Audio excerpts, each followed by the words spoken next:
All right, how we doing there, everybody? It says I am live, so let me know if you can hear me. Everything sounds good. Welcome to all of you who are watching. Welcome to all of you who are watching on replay, especially those of you who are watching on replay, because I think everyone else is probably still in the beginning ad break. But be sure to like the stream. Let me know down in the comments or in the live chat how you guys feel about episode 1 of House of the Dragon season 3. Um, I thought it was really good. I'll start out right there. And the other thing I wanted to bring up right away is I've seen like in the reactions to the episode quite a few people who were like, "Oh, this would have been really good if it was on the end of episode or on the end of season 2." And yeah, it was supposed to be. I'm sure a lot of you are aware. But I've seen a surprising amount of people who are not. This was absolutely supposed to be episode 9 of season 2, and the next episode is supposed to be episode 10 of season 2. So if you're like me and you did a full rewatch of, the series leading up to this, I think this closed a lot of the like plot lines that were left open at the end of season 2. I'm not going to say it fixed everything about season 2, but I would say it fixed like 90% of the problems that I had with season 2. So, yeah, it's very good. Who all died? That is a good question. So obviously spoilers. I'm assuming you don't watch an episode 1 reaction without having seen it. We know Jace died and Vermax, and you can vote on the poll in the chat. The poll that I have running is which was sadder, the sinking of Vermax or the sinking of the Titanic in the movie, of course, because real people died in the actual one. But yeah, no, Vermax sinking, that just it was so sad, man. It was so sad. But yes, hello everyone. Hello, hello. Welcome, welcome. Um yes, yes. Uh we'll talk about the choreography for the pirate boat scene when we get there for sure. There was definitely a lot of quick cuts and things like that, but also like our prize fight was between like a 61-year-old dude and a YouTuber who I don't know if they have like martial arts training. So I think the quick cuts, I don't know if that's why, but you know, you do got a dude who is looking very good for 61. Like I wouldn't have ever pegged him as 61, but he is an older dude, and I don't know what sort of sword fighting training he has. So yeah, that was our prize fight.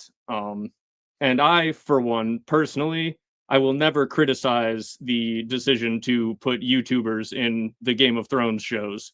I'm still holding out hope. Maybe I can be an extra in a late season of Dunk and Egg or something like that. um, but yeah. Sheepstealer, the ugly underbite, the adorable ugly dragon sheepstealer is great. I love the design as well. Um, fixed it fixed what? It fixed the fact that like all of the arcs in season 2 just kind of cut off. And the other thing I'll say about this as we go, I mentioned it was supposed to be episode 8, or it's supposed to be episode 9, next episode supposed to be episode 10 of season 2. It was also not the writer's choice, right? This wasn't anything that they had the option to change. HBO took the budget for the last 2 episodes and told them to push it off to the next season, and the writer's strike meant that they couldn't make drastic changes to push this stuff forward.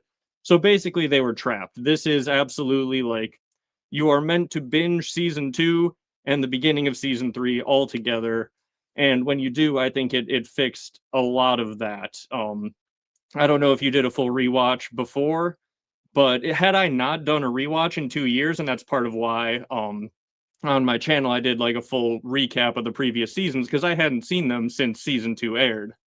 And if you hadn't watched them in a long time, I could see it being kind of hard to like fully get emotionally back into a lot of these arcs. But on the full rewatch binge like of the whole series, I think this has fixed a lot of the episodes with season 2.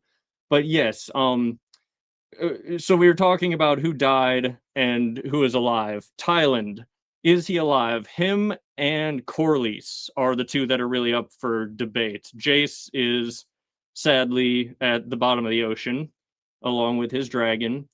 Um, but Thailand and Corlys both went into the water in places where, in theory, I think it's shallow enough that they could have made their way to some rocks to cling onto the rocks. Um, and so I think, I don't know.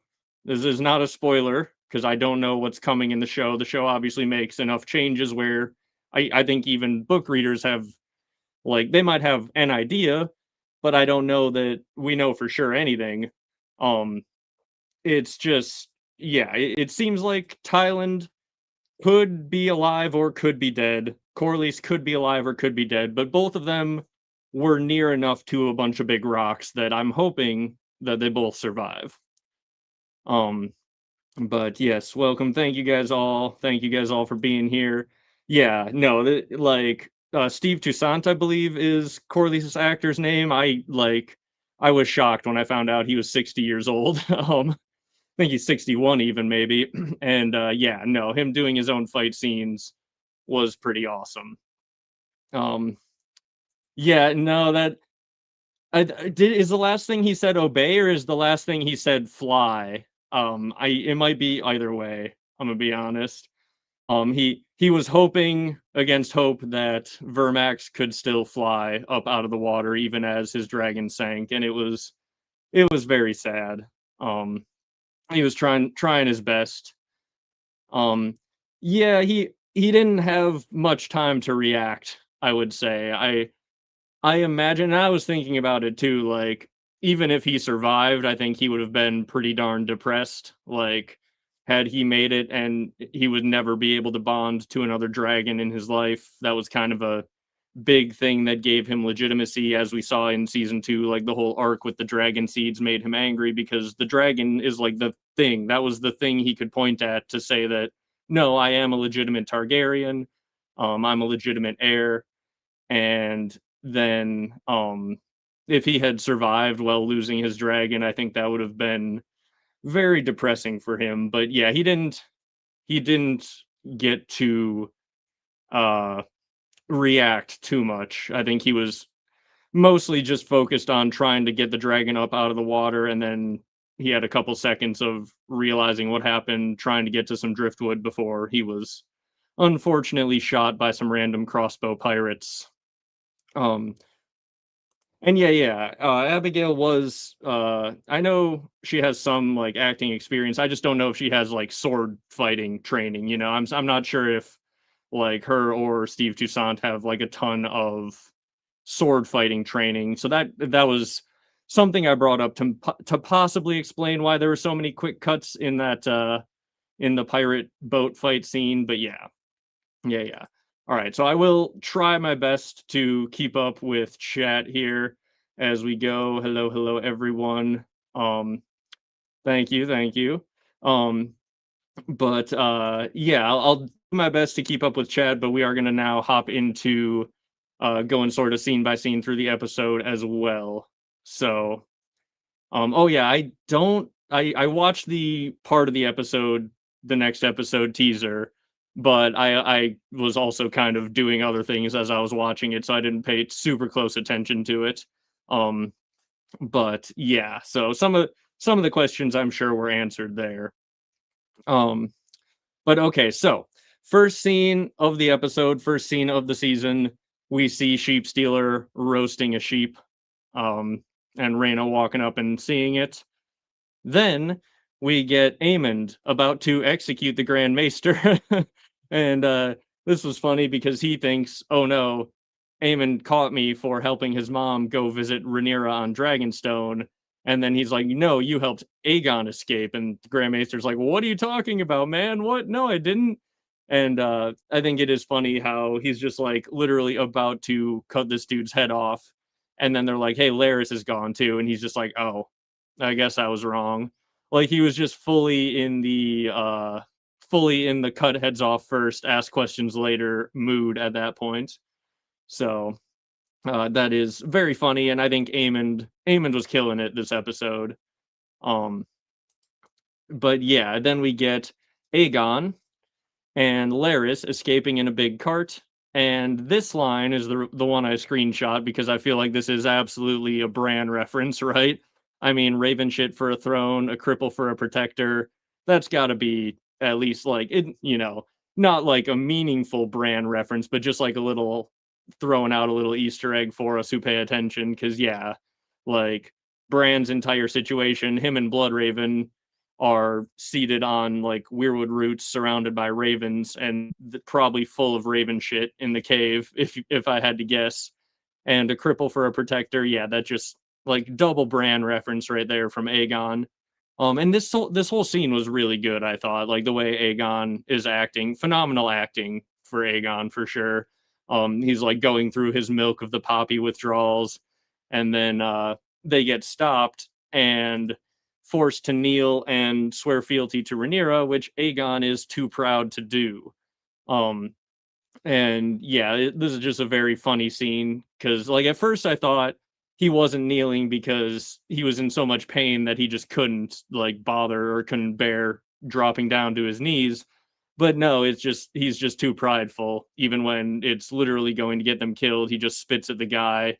Um, and Larys, you can see here, is just like, oh, this isn't going well at all.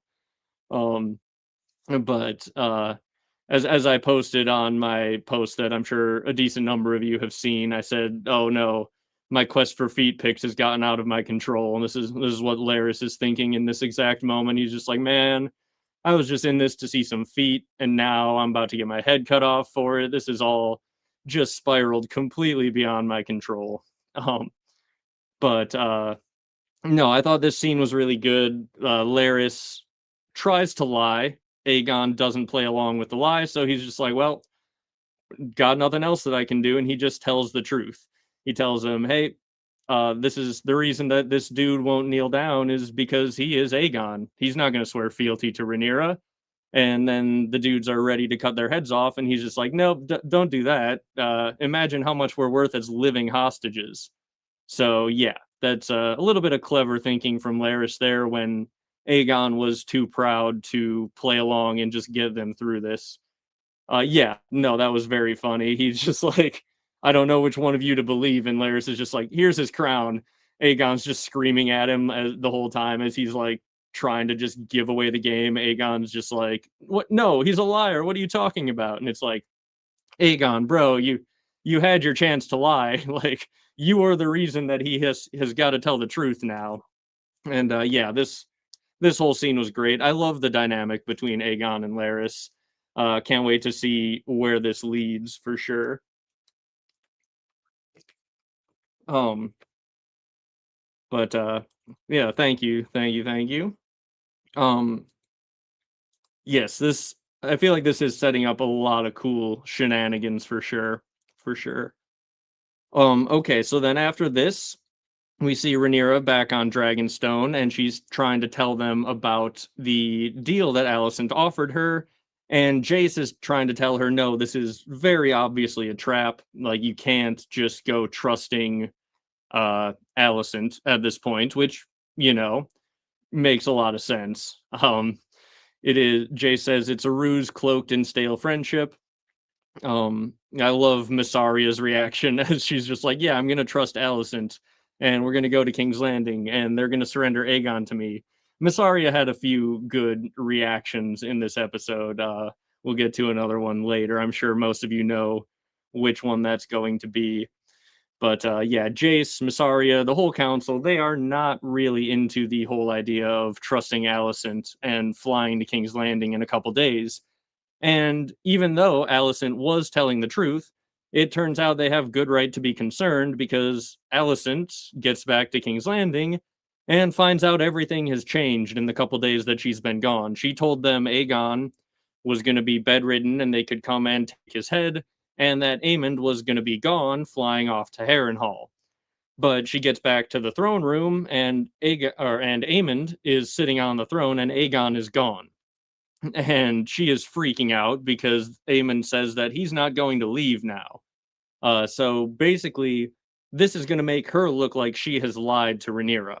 This whole thing, everything from Aemon still being there to the attack that Aemon mentions is going on the Gullet from the Triarchy, all of this is going to make it look like Alicent has lied to Rhaenyra, and she needs to start acting fast. She needs to find out a way to, salvage this whole situation, get Aemond to actually go to Harrenhal, and also not get her head chopped off because he asks, where has she been? And she says that she was in the Kingswood, which I really like. Like, basically, the this is another thing that happened in season 2, and they actually paid it off. Like, you can see this was supposed to be at the end of season 2. Alicent was taking trips to the Kingswood, and they weren't just for nothing. Like, it was a bit of therapy, a little bit of rest and relaxation for Alicent, but then it literally pays off because she's able to cover her trip to Dragonstone by saying she was out in the Kingswood for a few days because that's something that she does now. She was kicked off the council. Nobody cares about her advice anymore. So she's just been, disappearing into the woods for several days at a time. And it's given her a good cover story, which she's able to use here. And then we get to see high tide here as the fleet is sailing. And the reason I grabbed the screenshot, I don't know if I'm the only one who sees this, but like if you look at the tallest tower there of high tide, doesn't it look like a dude with a crown on his head? Like it kind of looks like one of the Moai from Easter Island. Like he's got like the nose at the bottom and a big like unibrow, and then the little crown on the top of his head, that like square tower with the spikes there. I just see nose, eyes, and an eyebrow, a big forehead, and a crown. But maybe that's just me. I don't know. But I thought that was kind of nifty. Um, so, oh, the Cliff got abs. Yeah. That could work. Could work. It's the whole person. There's just basically high tide is a big mecha that's gonna wake up and attack is what we're gathering here. Um, yeah. I don't know if like that's just what the tower looks like or if that's intentional, but I definitely do see a face there personally. Um, but okay, so then we see Daemon not riding on Caraxes, just fist fighting dudes and executing them for the fun of it. He likes to get down and get dirty in the mud in the war. The battle is already won. They're at the point where they're just like executing the last stragglers, and Daemon just punches a few people in the face, stabs them to death, and then they talk about how the Lannisters have all fled. Um, then when they talk about how Jason Lannister is with them, this dude and all of the Starks, this is Roddy the Ruin, uh, all the Starks, the Winter Wolves, the old men who were sent south, they come out of the woods, toss Jason Lannister's head over to Daemon, and say they've come to die for the Dragon Queen, which is one of the best scenes in the whole episode, in my opinion. For those of you who don't know the lore, in the north, when winter is coming and a bunch of people are, going to be short on food all winter, they're not going to be able to grow crops, it's going to be harder to hunt. Oftentimes, old men will wander out into the woods to go hunting, knowing that they're just going to go die in the woods so that their family has more food to get through the winter. In this case, though, a bunch of them all went south to go to battle, knowing that they're never going to return. They are literally coming south to die for the Dragon Queen, not only to help in the war, but even more so that their family doesn't have to feed them all winter, which is one of the most badass bits of Northman world building, in my opinion. So yeah, this was a great scene, in my opinion. And Daemon says they need to go hunt some lions, and the Northmen are absolutely jacked for that. That is what they came here to do. And yeah, it's great. The Winter Wolves are awesome. The Greybeards, yes, the Greybeards Cregan Stark was talking about. They have finally arrived. Daemon is also very excited to see that. So yeah, them coming out of the woods was a great scene. I also like how Daemon was mentioning, like, oh yeah, Caraxes can just eat all of these bodies. We don't need to dig graves for all of them. And Oscar's like, no, we do. But then right as Daemon says, like, no, Caraxes can just burn and eat the bodies, Caraxes in the background just like roasts a bunch of dead bodies. It's great. And yeah, Daemon is loving this because he spent all of last season trying to raise an army of dudes who are willing to die for the cause. He talked about how like he needs the Brackens because the Brackens would rather die than, or they would rather burn than succumb, is I think how he put it. And he says that's the exact type of men that he needs. And now he's been sent like this giant Northman army of dudes who are literally intending to die for Rhaenyra. Um, yeah. And yeah, he mentioned it doesn't spread plague. I don't know if there is actually a plague going through their army, um, or if that's just, good like practice to, be wary of dead bodies. But yeah. Um I don't know. I'm sure they have scouts and outriders, but that is the direction that the army just fled that they were fighting. I don't think it is lame or makes him look like an idiot necessarily, but you know, it is what it is. But no, so yeah, I thought the introduction of the Northmen was pretty awesome. Um, yeah, yeah. Daemon and Caraxes absolutely on the same page here, talking about burning the bodies, and then Caraxes just starts doing it from like 100+ yards away. Um, and yeah, great to see those Stark banners coming up out of the woods. And yeah, that's the thing. Like, okay, so let's say he has outriders in that forest, and the whole army arrives. Like, what are they gonna do? Beat him there by like 15 seconds by running through the woods a little faster than these guys march? I think it was fine. Um, but yeah. So then we see Criston Cole, philosopher, poet, now turned artist, painting his shield. And yeah, it's another great Criston Cole scene. For those of you who watched my season 2 recap, I said I absolutely just love the season finale scene with Criston Cole, where he is just like completely lost it and he's just doing like poetry about how dying will be a relief. And Gwaine Hightower was like threatening him with a sword at his neck, and Cole's just not reacting at all. And Gwaine like slowly but surely just drops the sword as he realizes he's threatening this broken man who just absolutely does not care if he gets killed. Um, and then Gwaine just like sits down next to him on a log and stares off into the forest and has to contemplate what Cole has been saying. Um, so yeah, that's very funny. Uh, Gwaine has seen one of their men savaging a village girl, as he says, and Cole is just like emotionlessly, he's just like, well, hang him then if you wish. Like, he doesn't care. Just do whatever. I don't care. You got to hang one of my men that I know, presumably that I know. Yeah, go ahead, go for it. I don't care. And then Gwaine is just like, we can't become beasts. And Cole is like, look to the sky, look to the horizon. We will all become beasts before our end. It's great. I love the completely broken Criston Cole, who has seen dragon made horrors beyond comprehension at Rook's Rest and now just does not even care about anything. Um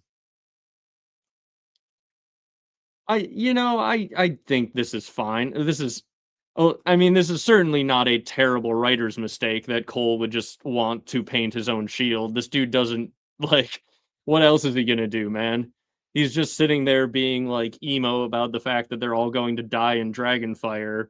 I would say like him wanting to be an artist makes complete sense, you know? He's just like, I want to do this myself. This is my sigil. I'm gonna go paint this thing up. So no, I don't think that's a mistake at all, really. Um, yeah, so that's what I was curious about that too. I don't recognize that dude as one of the other Kingsguard. I think he was just saying that Cole is the Lord Commander who is leading this entire host. So it could be. The way that Gwaine says it is he's like, you're his Lord Commander, which definitely could mean that the guy who was doing it was one of the other Kingsguard. Um, which would be, even funnier than that this is Criston Cole's reaction. But he didn't say one of the Kingsguard necessarily, so it definitely could be. It was a bit up in the air, but I just felt like he was probably saying that about like, hey, Cole, you're in charge of this entire army. You're the commander of the whole army. You should send a message to them. But yeah. And we saw the guy. I didn't recognize him as one of the Kingsguard. But at the end of last season, all of the other Kingsguard got replaced, so he could be. Because Aegon put all of his like frat bro drinking buddies on the Kingsguard, and then at the end of season 2, Aemond sent all of them to the wall. So there's an entirely new Kingsguard now. We don't know necessarily if the dude who came out of that tent was one of them or not, but yes, he's doing some painting therapy for his PTSD. He's putting his emotion into all of those little black dots before he, you know, presumably goes and dies horribly in a war of dragonfire. um, but yeah, no, it's great. It's great. Um, and yeah, Gwaine is like trying to hold to his principles of not becoming a broken man savage, which is nice. I mean, he is correct to do so, but Criston Cole is much funnier. So the dynamic between these two is also just amazing. As I said, again, for those of you who don't remember, in the season 2 finale, Gwaine found out that Criston Cole was sleeping with his sister, and he was like ready to kill him for it. And Cole just completely talked him down by being like a depressed philosopher poet about how nothing matters. He's like, the dragons dance, and men are crushed beneath their feet, and all our desires are turned to ash, or something like that. It was very funny. All our schemes and desires are but ash beneath their feet, or something. It was great. It was great. I love this version of Criston Cole. Okay, so then we get the first look at the Dragonseeds with their new dragons hanging out on the shores of the God's Eye. I did see some understandable, in my opinion, understandable confusion that some people thought they were literally on the Isle of Faces. But no, I think you can see clearly from this screenshot they are on the shore where Harrenhal is, and the Isle of Faces is that little thing off to the left, like that. There's the island there, and if you follow the shore all the way back, they are not yet on the Isle of Faces, because that would be an even more massive deal, because no one is allowed to go to the Isle of Faces, except for a very few select people who are allowed there over the course of the timeline. So had these guys been on the Isle of Faces, that would have been, a pretty massive deal. But no, they're on the shore across from the Isle of Faces. But as I said, understandable, because they will see a green man later, and the green men are on the Isle of Faces, but not yet.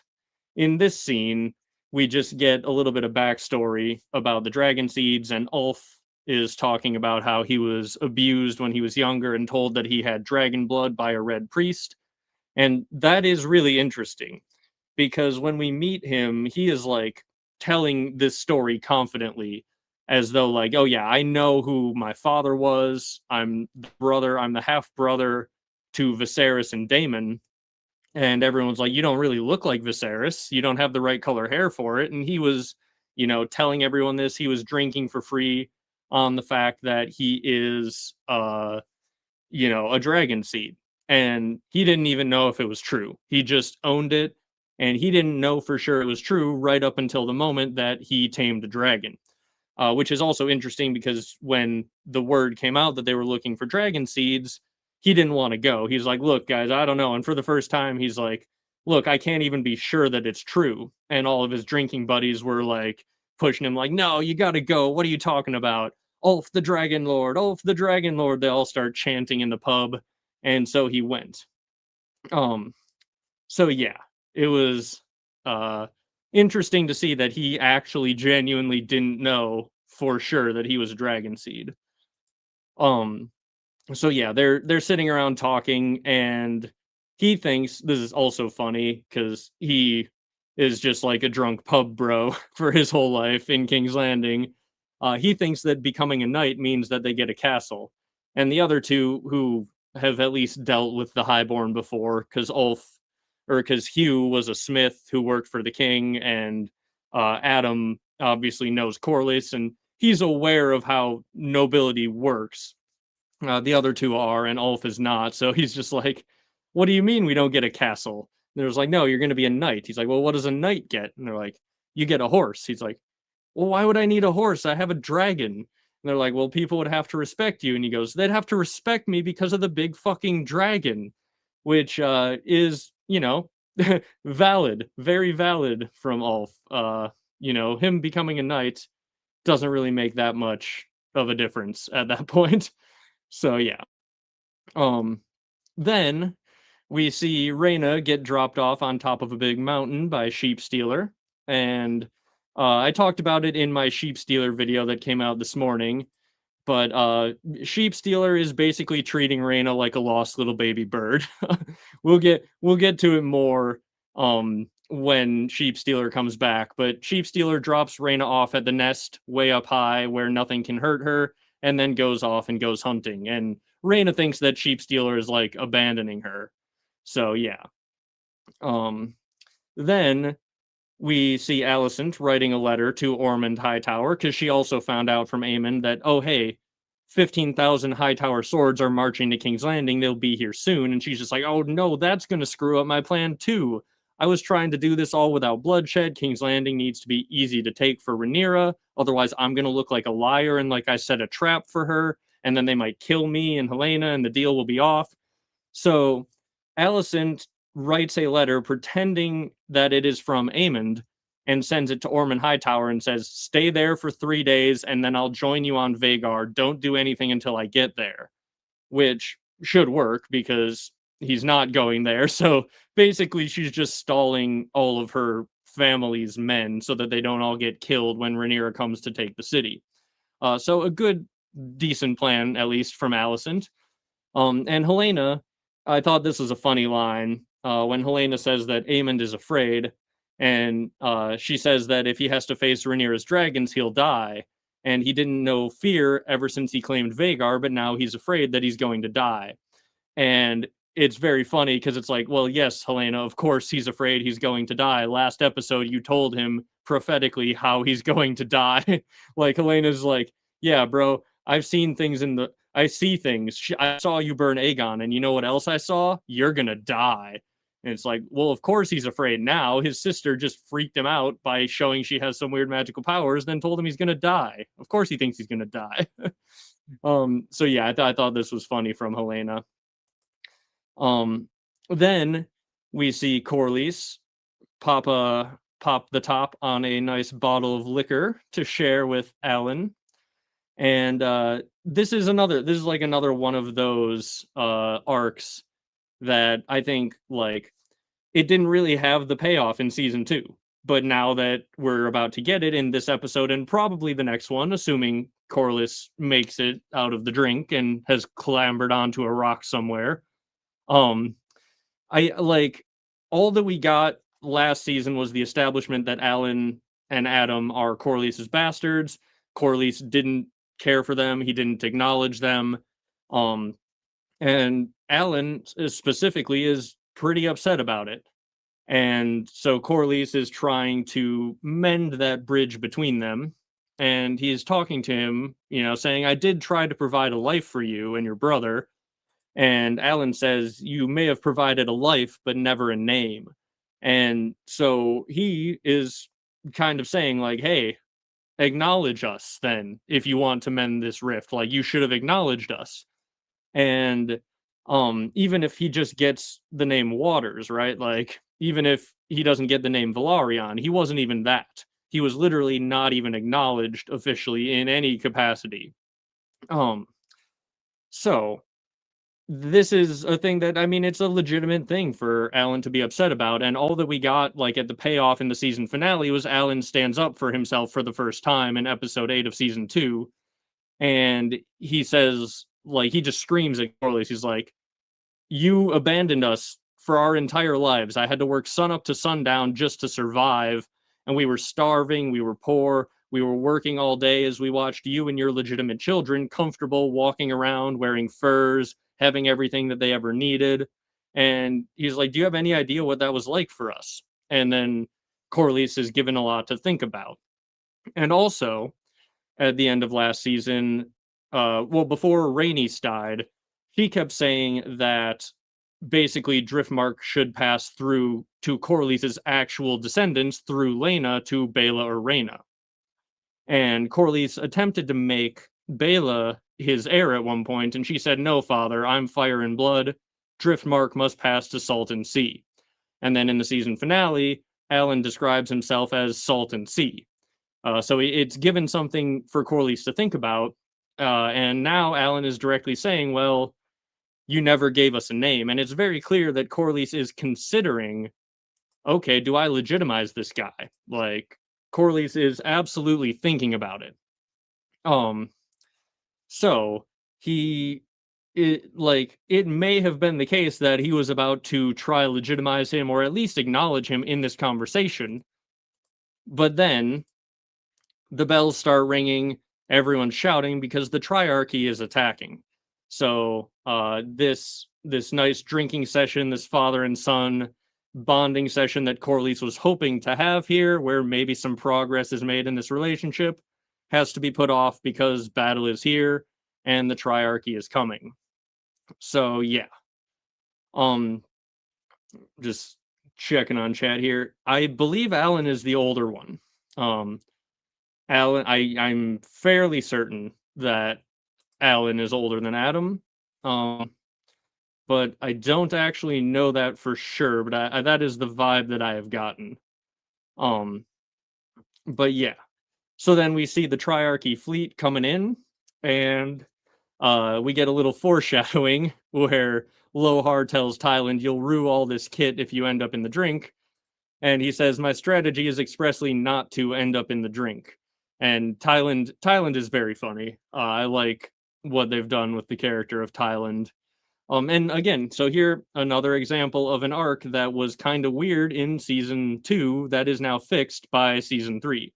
Because Tyland was told, "Hey, you need to go and make a deal with these pirates," and Tyland was like, "No, why? Why would I do that?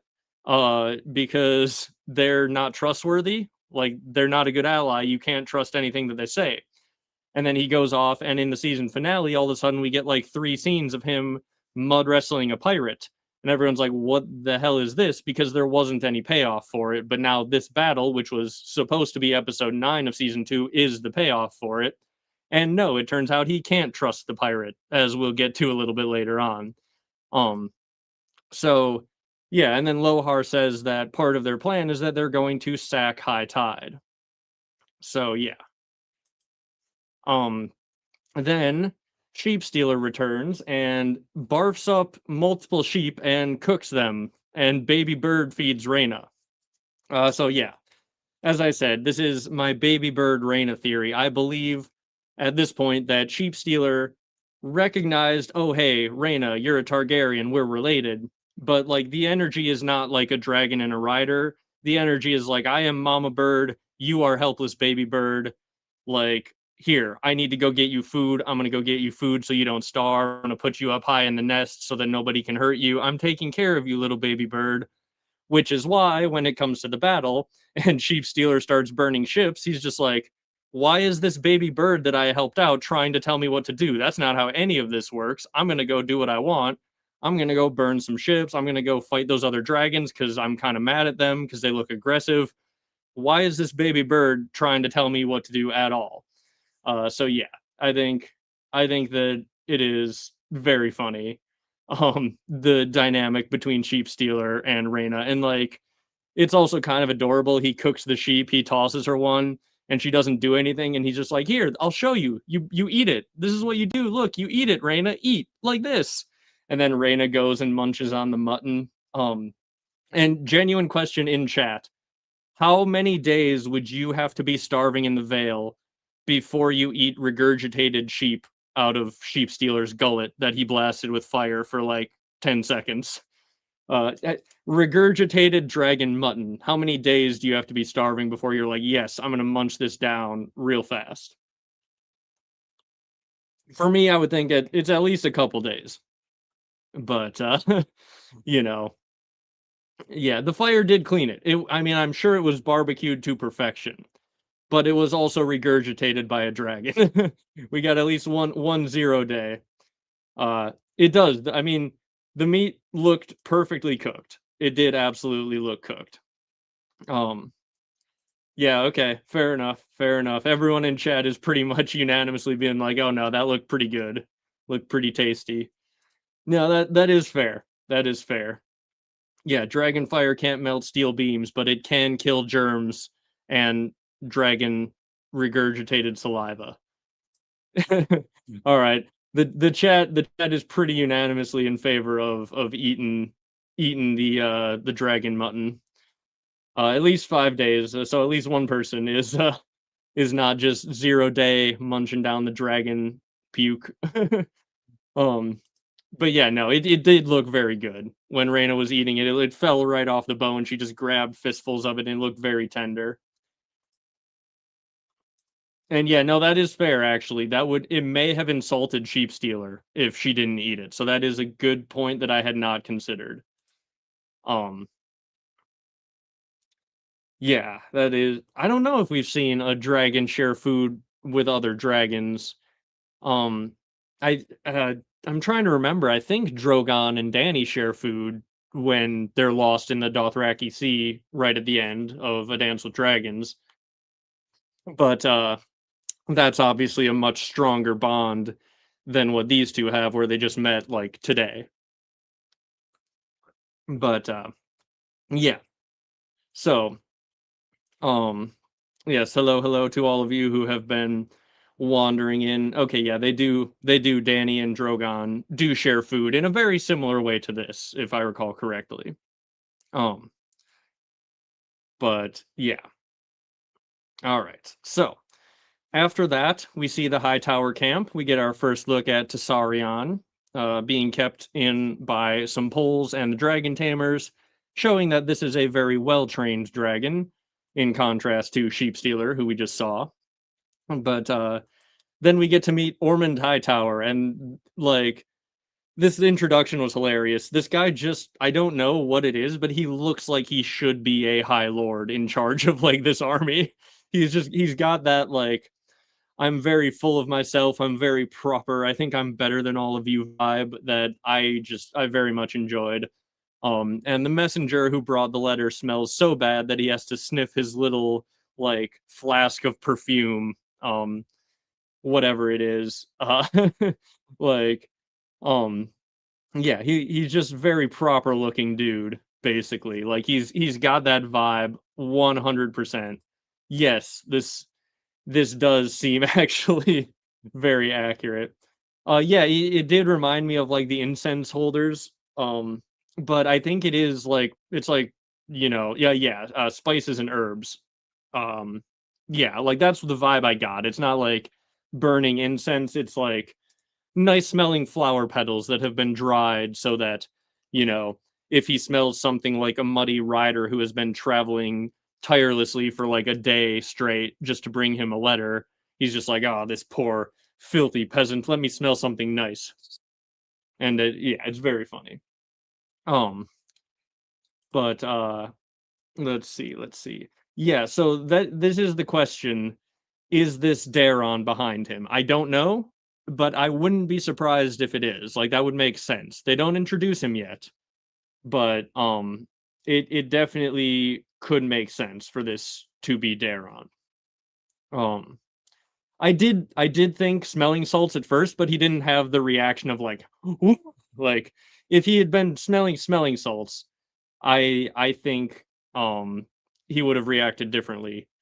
But I do think that it is just like perfume, nice smelling flower petals, that sort of thing.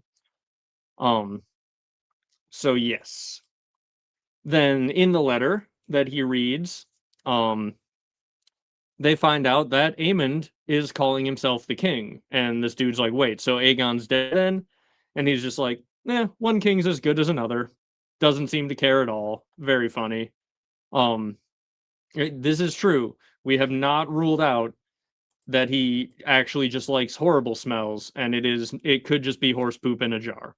We haven't ruled that out yet. We'll have to see if there's any further developments. Um, a chubby Shia LaBeouf. I can kind of see that as well. Um, and yes, Bold John, that's what he calls him. That's right. Which is also a phenomenal name. So many good names in this. Bold John, Roddy the Ruin. It's great. It's great.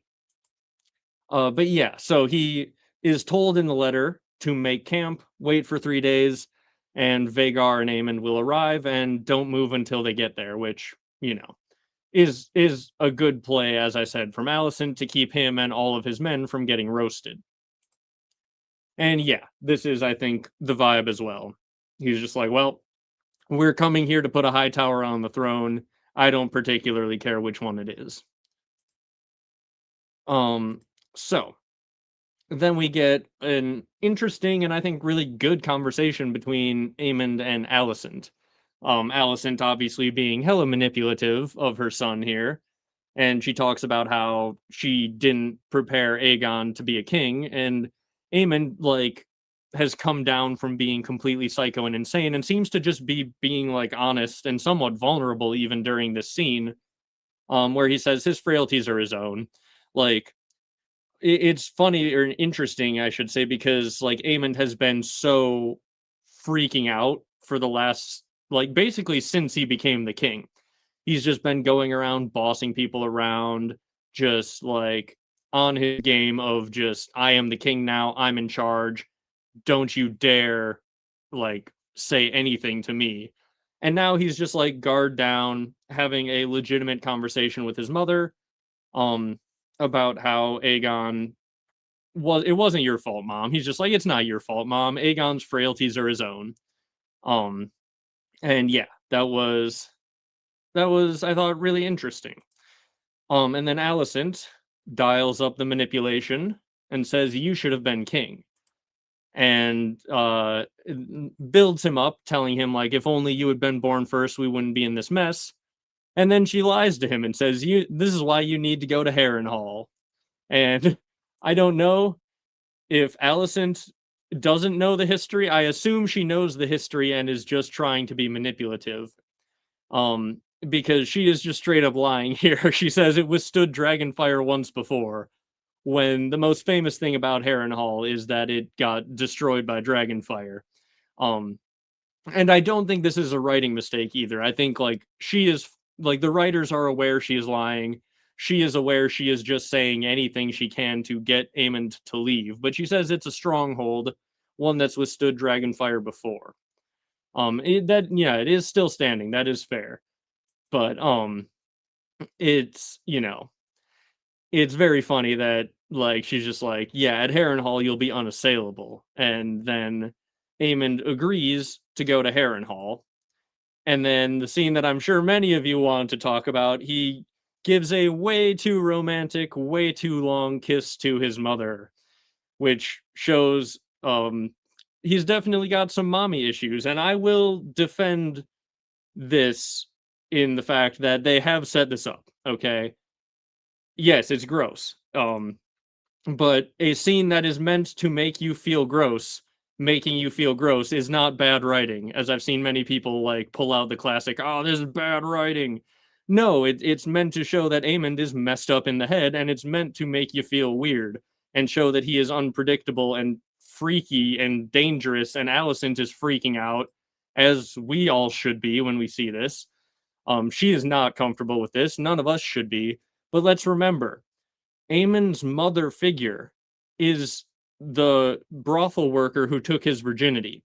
He was curled up in her lap like a little baby in the fetal position after sleeping with her, doing therapy sessions multiple times in season 2. Aemond has mommy issues, straight up. He does.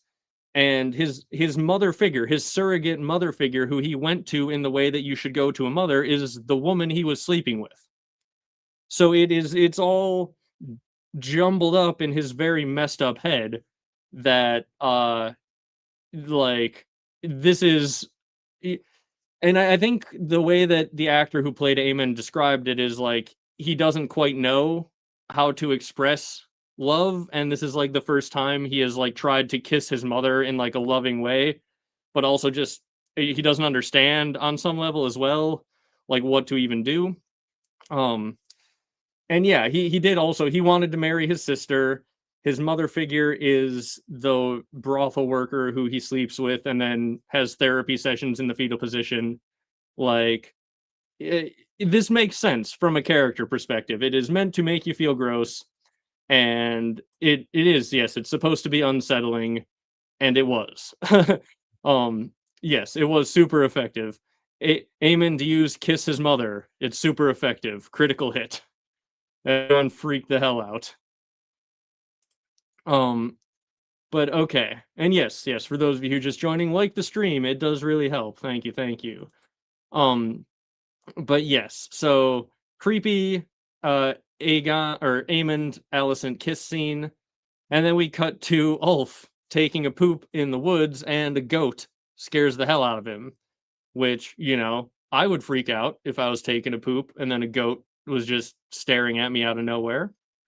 Um, so yeah. And then we get one of my favorite little split second scenes of the whole show so far. It is the Green Man. And again, we are not on the Isle of Faces, we're on the shore just across from it, but this is probably it's probably the same Green Man who Daemon saw. We know they can leave the island. We know they're working with Alys Rivers on some level. And, he does a little like Bigfoot look and then dip off into the forest before anyone can get a real good look at him. But luckily, we have screenshotting technology, and we can see I put out a video about it. That is not a human. That is not a child of the forest. That's not a human. The green men, at the very least in House of the Dragon canon, definitely appear to be something else. They have antlers. They have like horse or stag legs. That is not a human wearing green clothes and wearing an antlered headdress, as the Maesters would say. So yeah, it's a interesting thing that I think we will see more of. I we have now in 2 episodes in a row seen a green man, because the season finale of season 2 we saw one in the dark. In the season opener of season 3 we get a full look at one in daylight for a split second. So yeah, I would imagine they're not going to be appearing in 2 episodes and then just never again. I think we might actually get some answers about what's going on with the green men. And yeah, you caught me. I'm out here talking about stuff again. So that is, that is what's going on. Um yes, it is very like cryptid, like quick sighting and then it's gone. Absolutely. Absolutely. Definitely that vibe. I think that's what they were going for and they nailed it. Um And then Alys Rivers shows up and tells them, "Hey guys, you shouldn't be here. You're needed on Dragonstone. You're missing the battle." Um, which, let me know what you guys think in the chat. Like, is she being genuine here, or is she trying to get them to leave for her own selfish reasons? Because it was now just established that Aemond is coming to Harrenhal. So like the previous scene, we establish Aemond is actually coming, and she sends them away when they're waiting for Aemond. So like, is she just being manipulative here? Is she genuinely trying to tell them, hey, go help with the Battle of the Gullet, go help on Dragonstone? Or is she like, oh, I don't want you to fight Aemond yet because the Weirwoods showed me the future, and that's not how I want this to go for, whatever selfish reason. So yeah, it's yeah, it's probably not possible to say, but I'm trying to figure it out. I kind of imagine she's being manipulative here. Like she's just like, I've seen the way I want this to play out. I don't want you fighting Vhagar right now. Get out of here before Vhagar shows up. Go help your queen. And she's using the fact that there is genuinely a battle to tell them like, hey, you're missing the battle, go, so that when they get back there, it won't look like she's manipulated them. And yeah, I don't know what side Alys Rivers is on. I think Alys Rivers is on the side of the Weirwoods. She is on her own side. As the Ents say, we're on nobody's side because nobody's on our side. I think she is on the Weirwood side, and whoever is on the side of the Weirwoods, that's who, whatever the Weirwoods want, that's what she's going to do. And yeah, I think she can see visions of the future. Her, Helena, and Bloodraven have a group chat, absolutely, and possibly future time traveling Bran as well. He might also be in the group chat. I would really not be surprised. Because yeah, for those of you who don't know, in the books, Bran is able to go back into the past and like try speak to his father, and his father looks up. He's like, "Who's there?" And so it kind of implies that those who can understand the trees talking, which we're told that the wind rustling through the leaves of the trees is how the gods communicate, those who can understand that presumably will be able to understand future Bran telling them how the timeline is supposed to go. So, yeah. She's got a group chat with Helena, Bloodraven, and potentially future Bran. And then they ask her who she is, and she says, I'm a witch," and that scares them enough to get on out of there, which is pretty funny. Yeah, no, if I was on that camping trip and I saw that goat, and then the green man, and then a witch shows up and tells me to leave, I am leaving. That is fair enough. Um, yeah. And yeah, she might want Vhagar to show up at Harrenhal just to be around the magic vibes of the super big dragon. Um, yeah, it would have been an epic battle if they like actually ambushed Vhagar there. So yeah, yeah. Let's see what else has Chet been saying.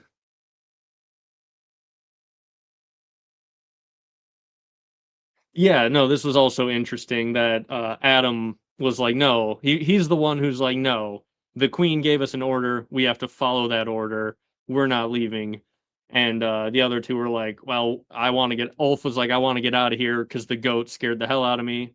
And Hugh is just like, well, we're here to ambush Vhagar, and Vhagar hasn't come. Like maybe we should actually go back.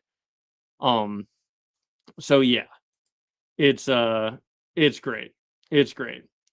Um, then we got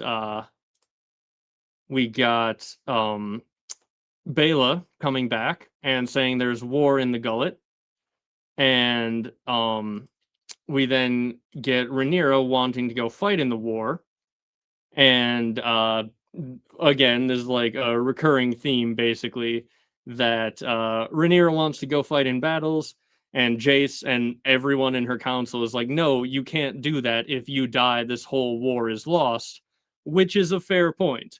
Aegon was told the same thing, even though he's a man.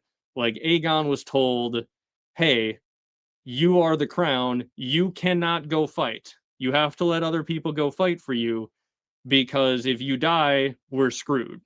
And Aegon ignored that, got drunk, and went to fight anyway, and we see what happened. It went horribly for his side. So, on that level, Jace is right. The counselors are right when they tell Rhaenyra, hey, let all of your other dragon riders go fight. We need to keep you safe. Now, it's a little complicated because Jace locks her in her room and makes the Kingsguard bar the door. And that is, maybe not the best thing to do to the queen and to your mother. But yeah, he and Bela rush off to battle, which is also iffy because he is the heir to the throne, so he is almost as important as Rhaenyra. But yeah, he gets very excited, as you can see in his eyes here. He really wants to go and win the war, win this battle, at least for his mother, while protecting her by locking her in a room. So then we see the Battle of the Gullet going crazy, and ships are burning, pirates are fighting, and they realize, oh wait, this is the Triarchy, and Lohar is leading them. And Corlys and Lohar have a history. They've been fighting for 20 years at this point. And so Corlys wants them to spot his ship and follow him. And yeah, Jace definitely wanted to prove himself. That's been a thing with both him and Rhaenyra. Um, and yeah, they're both going a little bit crazy at this point because both of them, for like an entire season since this whole war broke out, they both want to go fight on their dragons, and each of them is stopping the other from doing it because they don't want them to die, which is valid. Um, but it is also valid that they're like, hey, we're dragon riders, we should be out there fighting. So like it is, you know, human heart in conflict with itself and all of that. It is actually, you know, it makes sense. It is a reasonable position on both ends. They both want to fight, and neither of them wants the other to go fight. So yeah, then Lohar spots Corlys, and they decide they're going to pursue him. And Thailand is trying to be like, wait, no, the terms of the contract weren't that we just go kill Corlys. We have to win this battle and destroy the blockade. And Lohar is just like, listen, I only took this contract so that I can go kill Corlys. I don't care about winning your war for you. I don't care about this blockade. I did this to attack the sea snake. So again, it is the whole idea that like, oh, these pirates are untrustworthy, they're going to be bad allies. That was set up from the moment that Thailand was sent off to negotiate with them, and it's all coming home to roost here. It's all paying off in the fact that these pirates do not care about the war. They lied to get, the coin, the help, whatever, from the Lannisters, who were sent to go negotiate with them. All they want to do is hurt Corlys. So they're sacking High Tide and they're chasing his ship with their flagship. Then, back on Dragonstone, Rhaenyra, who is locked in a room, she's picking the blood off of her fingers because she's beaten them bloody trying to break down the door that has been barred. And then she sees her dress and she just starts stabbing and ripping and cutting it apart. Possibly because it is a symbol of her, femininity, her womanhood. Possibly also because, it is. Well, I think it is mostly that it is a symbol of the way that she is seen by other people, but also she had to change out of that dress, and that's why she was in the room, and that allowed her to be locked in the room. And Mysaria has like my favorite reaction of the entire episode. When Bestie is having a crash out, and you know that there's nothing you can say, so you just kind of got to ride it out. That is Mysaria here, and it is very, very funny. Yeah, Mysaria, like this is one of my favorite looks of the entire episode. Um, yeah, this is one of the things that it's like I think we can assume they barred both doors. They could have shown it. I do agree. They could have had her go to the other door, and it was also barred. But at the same time, like it's one of those things where like if you want to hate the show, you can say, oh my god, this is so stupid, there were two doors and they didn't bar the other one. And if you want to enjoy the show, you can be like, obviously they barred both doors, they don't need to show us everything, they don't need to spoon feed us every little thing like we're babies. We can understand that they obviously barred both doors. It's one of those things where like if you really want to hate it, you can pretend that it's horrible writing. If you just want to sit there and enjoy the show, you can also just assume that they aren't required to spoon feed you every single detail, basically. Um, but yeah, absolutely one of the shots of the episode. Legendary still shot, yes. Like this is one of my favorites. One of my favorite little moments of this episode for sure. And the other door, I think it just goes out into like a big hallway that wraps around, as far as I can tell, because the time we saw the other door was when Auric and Eric, the Kingsguard twin brothers, were attacked. One of them was sent to kill Rhaenyra, and his brother was patrolling in the hallway, and he snuck past him. He replaced the guard at one of the doors, and then went in and attacked, and then his brother came in the other side, presumably because he had patrolled his way around, and then they fought. So I think it just goes to like a big hallway that sort of loops around Rhaenyra's bedroom, but I don't know. We don't have a full layout. Yes, this is absolutely a future interesting nerd club thumbnail image at some point, I'm sure. So yeah, no, Mysaria watching Rhaenyra have a crash out, and yeah, there was someone mentioned a Queen Elizabeth quote as well in the scene. Rhaenyra talking about how she may appear to have the weak and feeble body of a woman, but she has the spirit and heart of a king, or something like that. Yeah, it was. I saw a bunch of people complaining about that too. It wasn't like an amazingly badass line, but it's not like something that I feel like is worth complaining about as much as I saw some people mad at it. It's another one of those things. Like, if you really want to hate the show, you can get really mad that they quoted Queen Elizabeth. And if you just kind of want to enjoy the show, you don't have to be mad about it. I feel like there's a lot of things in all media that go into that bucket, right? Um, where like you can just enjoy the show. You can just enjoy it, or you can get really mad at things. And yeah, I did think it was a little bit, yeah, cheesy might be the right word for it. It wasn't like an amazing badass line or anything like that, but it's hardly worth getting upset about, is kind of where I fall on it. Um, but okay. So then, and yeah, this is fair. Like, the context is changed. It is not the same context at which in which it was said in real life. In real life, it was said like before a war was potentially going to break out, or before an invasion, basically, right? Like, it was a like, I am strong, take strength from me type of vibe, if I recall correctly. Um, and yeah, in this case, it was her like sobbing and being very upset, um, that she's not being taken seriously. And yeah, like, I don't know if it would have been better if it was said in closer to the original context, or if it's better to not just like, if it's better to shine a different light on the quote, you know what I mean? Like, to see it in a different context, um, in a way might make it more interesting, but I don't know. Again, like, I'm not English, so we didn't hear, like, I heard someone explain that, like, in England you are very, very familiar with that quote, from like history class and things like that.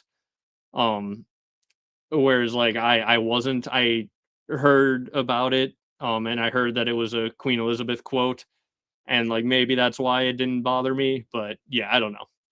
I don't know. But yes, as someone said, where was the comment? Yeah, the Bitch Fist is a great name for a ship, and that is Lohar's flagship that is now chasing Corlys in the Battle of the Gullet here. Um, and then, yeah, as they're losing the Battle of the Gullet, they're completely overwhelmed and outnumbered. All of a sudden, the dragons show up. And I do love the reaction that all the sailors have when the dragons show up. Like, all of them cheer as a bunch of these ships that outnumber them start getting burned. And then just this smile from Alan to Corlys. Like, I think this is the first time we have seen Alan smile the entire show. Like, this is the first time he has shown any positive emotion that I can recall throughout the entire show. Because it's like, okay, we're not gonna die in this battle. Like, we actually got a shot here. Um, which, yeah, I thought this was great. Thought this was a great little look. Yeah, yeah. Basically, he's just like, haha, dragons are here. We're gonna win this, aren't we, Dad? It's great. Yeah, he has been so miserable uh this entire time. And yeah, this is absolutely like, this is where their whole arc was building. It was a slow arc in season 2 because the payoff for the entire arc was it was pushed to this season. So, as I said, binge all of season 2 and then the first couple episodes of season 3 back to back, and I think you'll fix 9 out of 10 problems with season 2. Um so I have a complaint about this. The grapnel is brought out, Lohar lines up the shot, and in my head, as she was lining it up, I thought, I'm gonna be a little annoyed if the first shot just knipes this dragon out of the air. Like, we can't be 2 for 2 with the goofy pirate one-shotting a dragon out of the air. It happened. It happened at the end of Game of Thrones. Goofy pirate shows up, one-shots a dragon, actually goes 3 for 3. Um, and then yeah, I wish they would have had like a shot or two miss, and then finally she connects. but it is what it is, But yeah. And also it connects with like the one part on Vermax that is armored, which is convenient. So Vermax is not like stabbed directly. But yes, goofy pirates with grapnels and scorpions are incredibly OP in this universe. Absolutely.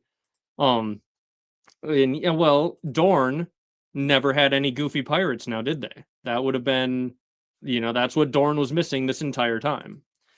But yeah, so the it doesn't stab Vermax, but it does stab his little neck like strap that is holding the saddle on. So yeah, Lohar jacked, hugging Tylan, saying, "Call me Lohar, Dragon Slayer." Um, and then Bela swoops in and saves Jason Vermax. Moon Dancer bites through the rope and saves her future husband, or her betrothed, I should say. We know what's going to happen, and they're not future husband. But she saves her betrothed and his dragon, and it's a very adorable little look that Vermax gives here. Like looking over, like, oh dang, that dragon saved me. I really like that other dragon. Um, so yeah, it was good. It was good. Um, and then yeah, um,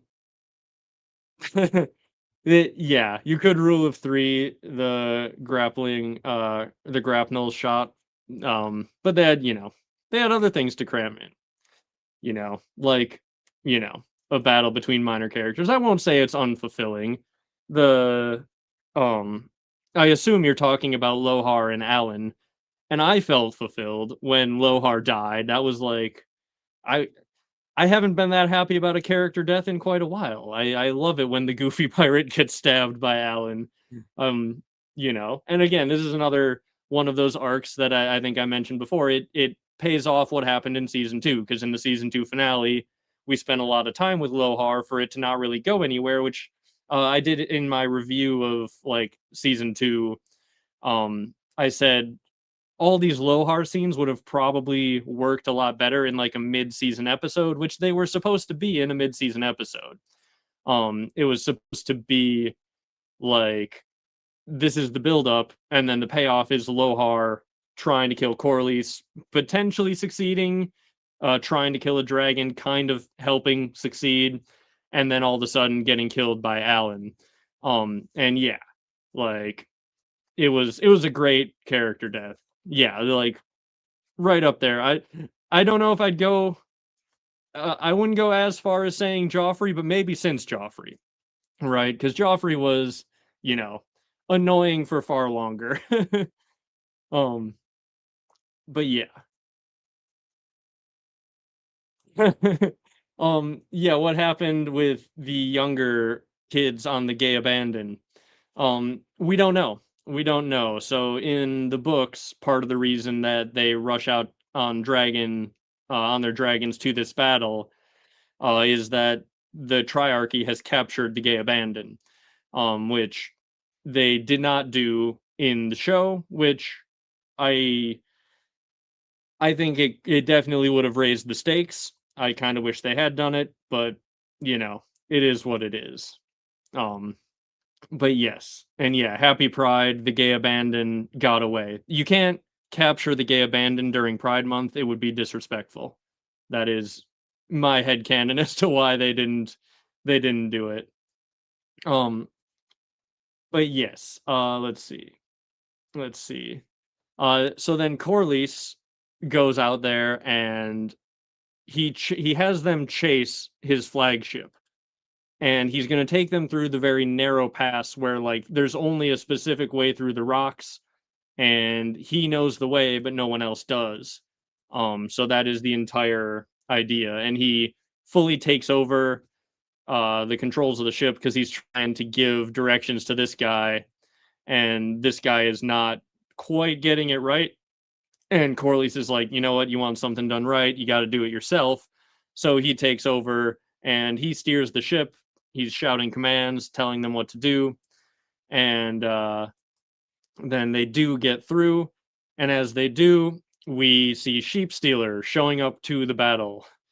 Yeah, Corlys is great. Like, this was a great captain scene by Corlys. Um, yeah, no, this was definitely one of the better parts of the whole battle sequence, where like we get to see some actual manning of a ship. I have never been on medieval boats, so I don't know what a larboard is. I mean, I assume it's got to be either an in-world word for starboard, or it's the opposite of starboard, right? But they were saying larboard. They were banking the oars, doing ship shenanigans. It was great. Yeah, let me drive the boat, basically. Um, and yeah, his armor is cool as fuck. He is the captain now, absolutely. And yeah, he's showing us why he has been this badass sailor who has been, sailing around the world for years. His whole life, really. And then yeah, so Sheepstealer shows up and chaos is ready to ensue. Uh so we're cutting back now. We cut back and forth between Lohar pursuing Corlys and Sheepstealer in the battle. And um then yeah, she says, "How much do you weigh in that armor?" Because they're cutting anchors in order to try get over those rocks. And we get the payoff for the fact that Tyland was told he's gonna rue that armor if he ends up in the drink, because Lohar tossed him into the drink. Um, and yeah, no, this is fair. I wouldn't know, but this like could have fooled me, you know. As far as 99% of us know about medieval naval history, they were doing a convincing enough job. Um, yeah, I don't know what a larboard is, but damn was I compelled as he was shouting about the larboard. And this would make sense, right? It is replaced by port because it sounded too much like starboard. I will believe that wholeheartedly, because that does seem like a thing that would happen. Okay, yeah, we did talk about this a little earlier, but thank you very much for the super chat. My answer is she obviously tried the other door off screen. They obviously barred both doors, and they just, like, they could have shown it to us. It would have been fine to show it to us, but it's also fine for them to let us assume, right? The what I said earlier, I assume you probably weren't here if you're asking now, but what I said earlier is, it's like, if you really want to nitpick and hate on the show, you can say, "Oh my god, it's such bad writing that she didn't try the other door." And if you just want to enjoy the show, you can say, "Well, obviously she tried the other door. They obviously barred them both. They don't need to show us every little thing." And that is where I come down on it. Is, it's like, they could have shown it to us, but considering they didn't, we know that the other door is there. Obviously, she tried it. Obviously, Jace or someone went around and barred that door as well. That's the vibe that I get.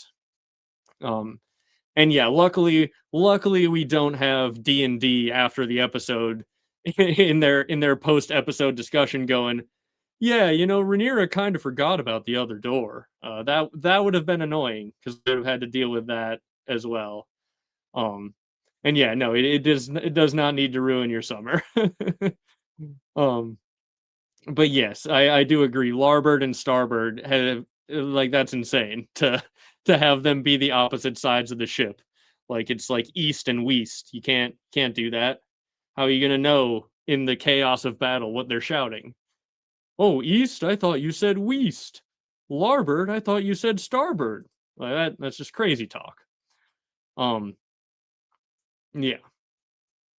Yeah, exactly. Like, imagine people are shouting as, like, the commands are given, you know? It's, it is kind of crazy, but yes. So okay, back to the scene for scene here. Tyland is tossed overboard because his armor weighs too much, according to Lohar, and it works. They get through by following directly where Corlys went and tossing over all of their anchors and everything that was heavy. And you know that that was interesting because now they're lighter and faster, and they're going to catch up.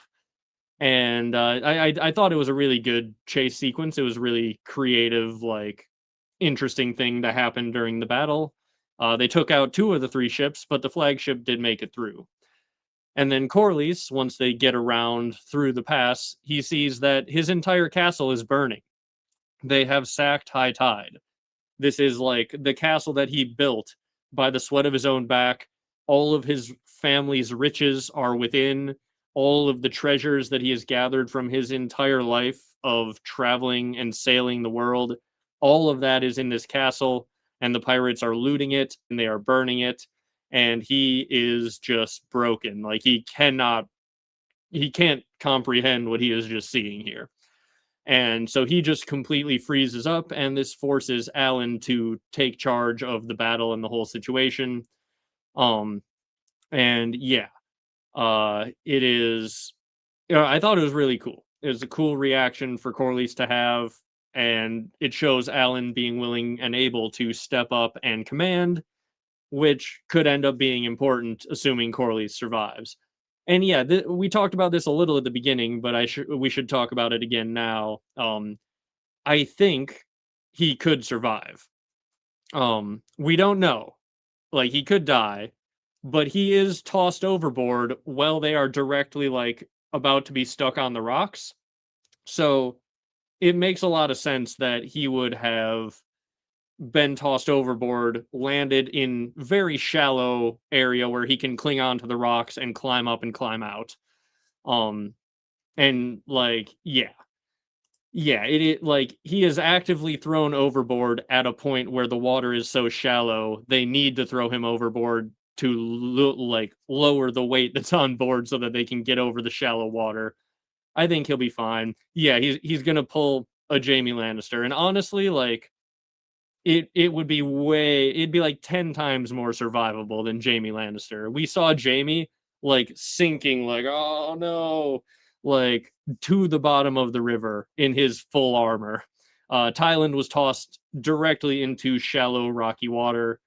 Um yeah, hopefully Bronn, or Bronn's ancestor at the very least, can go and save Tyland. Um but yes, and yeah, like this is such a gut punch for Corlys. Like this is everything that he owned, like the physical reminders of Rhaenys, his whole life that he built with her, all of his adventures that he's ever been on, all of it is burning in this moment. And yeah, that was part of Lohar's plan. She's like, he's not going to be able to focus if he sees High Tide being sacked, and Lohar was right. He's not able to focus. And yeah, uh, the armor will protect him from the rocks, and the rocks will protect him from drowning, I think is, if I had to bet, what would probably happen. Um, let's see. And yes, Corlys' armor, he's got a little hand of the queen pin on the front of his armor. I think it's just like welded on there. Uh, so I don't know. I don't know if they called it welding in medieval times, but I do believe it is full on attached to his armor. Um, and yeah, Jaime also had like the full on gold hand when he survived as well. So yeah, yeah. Um, but okay, let's see. Um, so then Lohar's ship, after getting through, they turn the ship broadside to prepare for the attack, and Lohar's pirate ship just rams directly into it at full speed, and then they jump aboard and invade the ship. And as they're doing that, we cut to Sheepstealer just burning a bunch of ships that Rhaena does not want him to burn. um, it is not a great time. He burns like 3 ships in a row that are the right ones, and then he starts burning Velaryon ships. And she's like, "No, they're not the enemy." And Sheepstealer's like, "What are you talking about? Nobody bothered to teach me sigils. How am I supposed to know? I'm just gonna burn everybody." So yeah, Sheepstealer is having a good time. Rhaena is having a bad time. Um, and then we cut back to the fighting. And yeah, Corlys had a ton of great treasures in High Tide. Like that was the whole thing about High Tide, is it was absolutely jam-packed with valuable treasure and super cool, like legendary things that he found that are irreplaceable, and now they're all gone. Corlys actually, when the ship rams into his ship here, he gets like briefly knocked out. Like it's such a forceful impact, he like he goes flat on the deck, he passes out for a second, and he wakes up, grabs his sword, and he's just in time to start fighting off these pirates. Um and so yeah, there was some talk early on in the stream about how there was a lot of quick cuts in this scene, which, it captures the chaos of battle. Not every fight scene can be the Trial of Seven from A Knight of the Seven Kingdoms, but yeah, yeah. Oh yeah, yeah, yeah. I did mention this a little bit earlier on, but yeah, in my other video from today where I was talking about Sheepstealer, in addition to being like, no one ever taught me sigils. How am I supposed to know? He's just like, well, why is this baby bird who I'm taking care of trying to tell me who to burn and who not to burn? I'm in charge here. Like, Sheepstealer, I do genuinely think views Reyna as like a little baby bird who he is helping out, much more so than like a commander who is telling him what to do. Um, and yeah, House Velaryon, the reason that they weren't like one of the richest houses by the time of the main series Game of Thrones is literally what we see right here. Like this is a house ruining moment for House Velaryon. Like they actively do never recover from this. They were built up by Corlys and him just being that badass. And from this moment where all of that is taken and burned, they never fully recover. Um so yeah, we get the fight scene between Corlys and Lohar, and then actually the two ships that have collided into one another hit a bunch of rocks and they get stuck up on the rocks, and that's when Corlys goes overboard. So we're talking earlier about, does he survive? He also has the um benefit of having been knocked overboard into a bunch of rocks. So I think it's reasonable that he could survive, but he could also have died. We don't know. Um, so we cut back then to Sheepstealer, uh, like attacking. So I mentioned this in my video too. Sheepstealer is very aggressive towards these other dragons. Bela and Moondancer do go to attack Sheepstealer, but it's not like Sheepstealer gets attacked and then turns aggressive.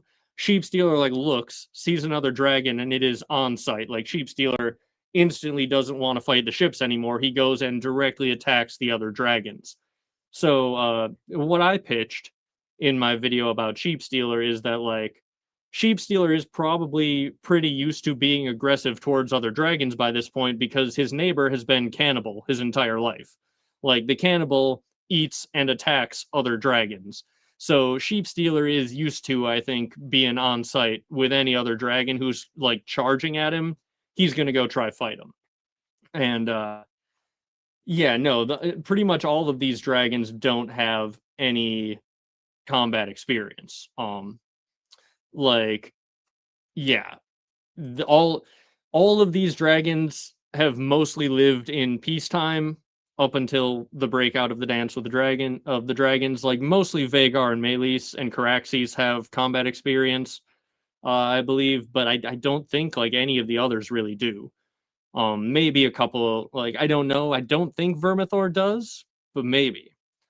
Um, but in any case, yeah, Sheepstealer, I think, is used to fighting other dragons because of living next to the cannibal for so long.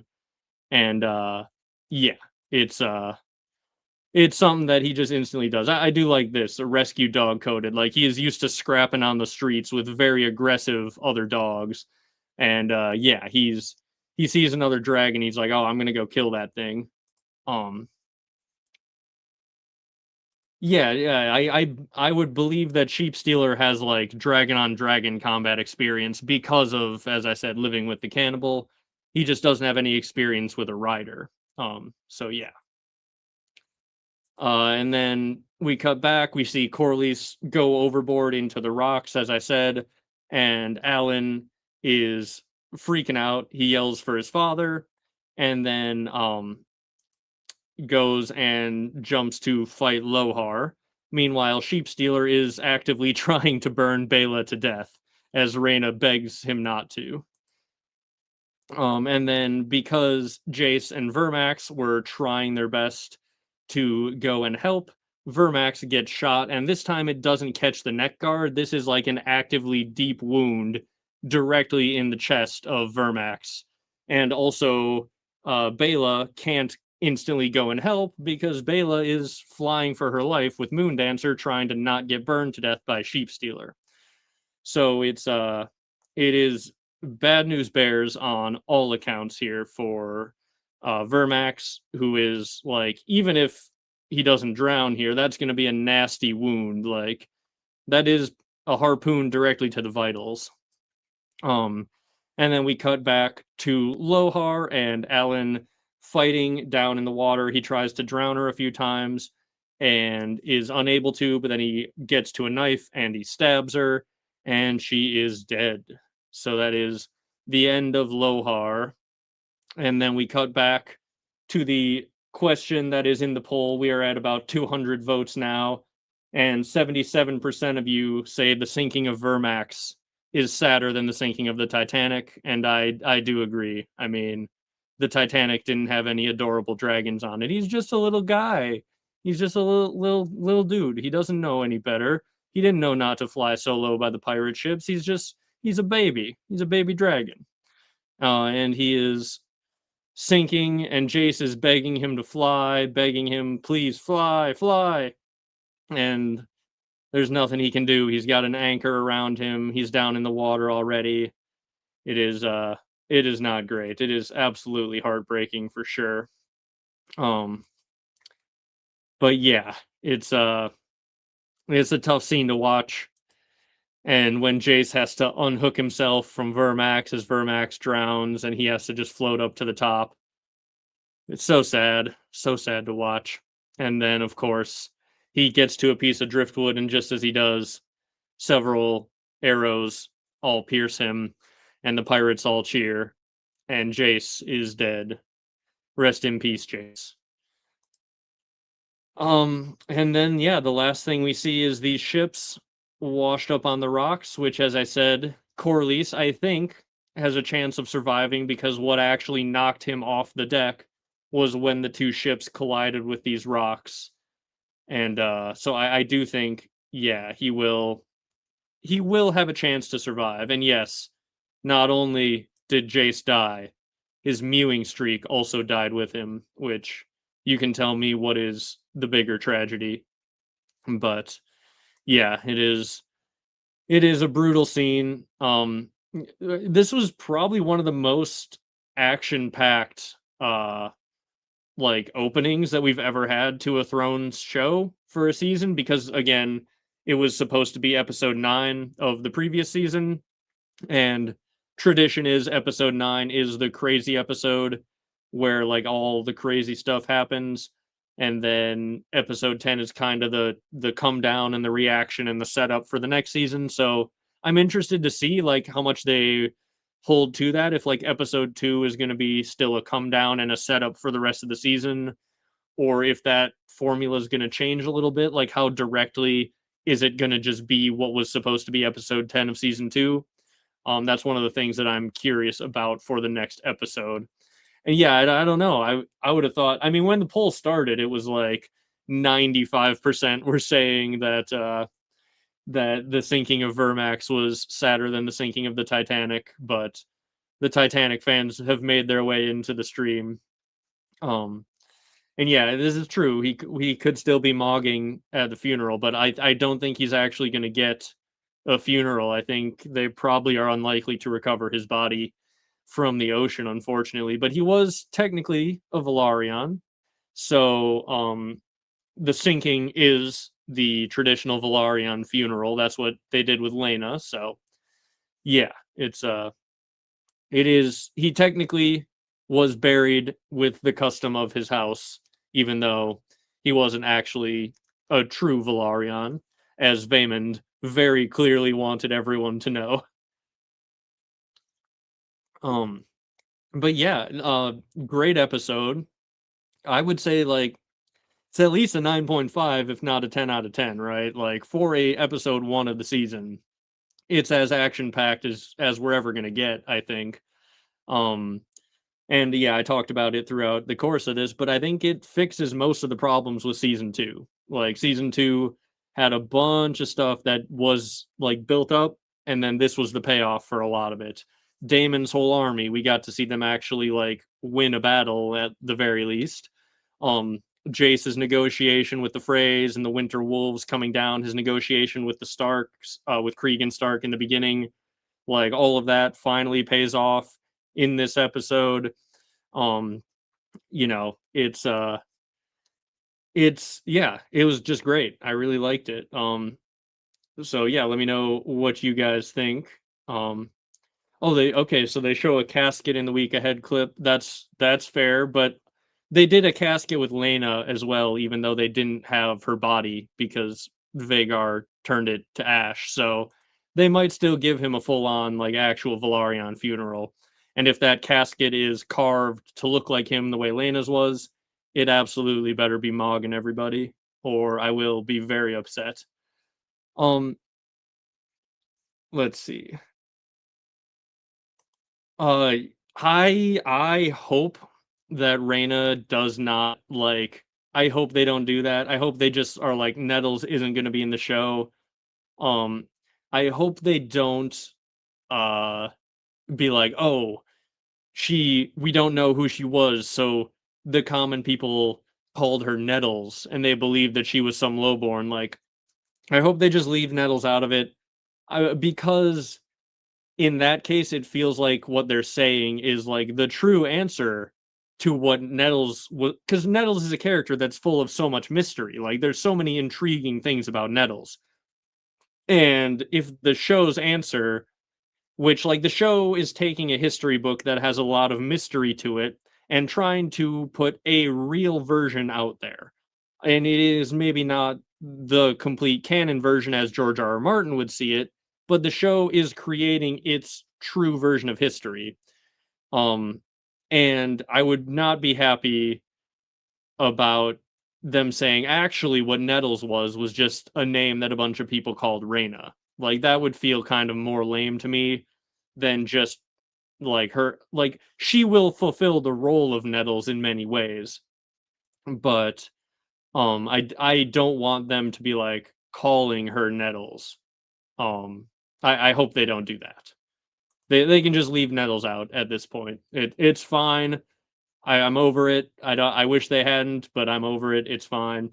I mentioned this. I watched the trail, like I let the next episode trailer play, but I was off doing stuff like when I finished watching the episode, and I haven't rewatched it and like actually paid attention. Um, so like I do remember like we see Rhaenyra crying in bed. Um, I'm trying to remember. I think that's like the main thing that I remember actually seeing. Rhaenyra is going to be very pissed. I know that. I know that.